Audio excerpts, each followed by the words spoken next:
Senin, 15 Februari 2021, warga Desa Simpang Jernih, Kecamatan Simpang Jernih, Kabupaten Aceh Timur, digegerkan dengan temuan 2 mayat. Menurut informasi diperoleh AJNN, 2 mayat tersebut adalah Siti Fatimah 56 tahun dan anaknya Nadatul Afra alias Deyus 15 tahun. Keduanya tinggal di Dusun Jati, Desa Simpang Jernih. Kedua korban ditemukan sudah tidak bernyawa di rumah mereka.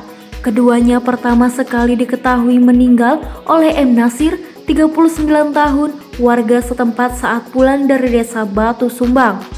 Kapolres Aceh Timur melalui Kasat Reskrim AKP Dwi Aris Purwoko, Rabu 17 Februari 2021 mengatakan, berdasarkan hasil pendampingan sementara yang dilakukan oleh unit identifikasi Satreskrim, saat dilaksanakan otopsi terhadap jenazah Siti Fatimah dan Nadatul Afra di RS Bayangkara Medan, diketahui pada tengkorak ibu dan anak itu hancur. Kasat Reskrim menyebutkan 2 korban meninggal dunia diduga akibat kehabisan darah dan keduanya diperkirakan meninggal di atas 72 jam saat ditemukan Senin 15 Februari 2021.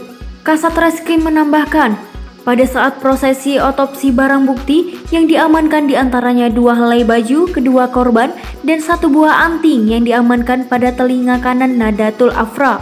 Untuk proses penyelidikan kasus kematian ibu dan anak tersebut, sambung Kasat Reskrim, pihaknya telah mengambil keterangan dari 10 orang saksi.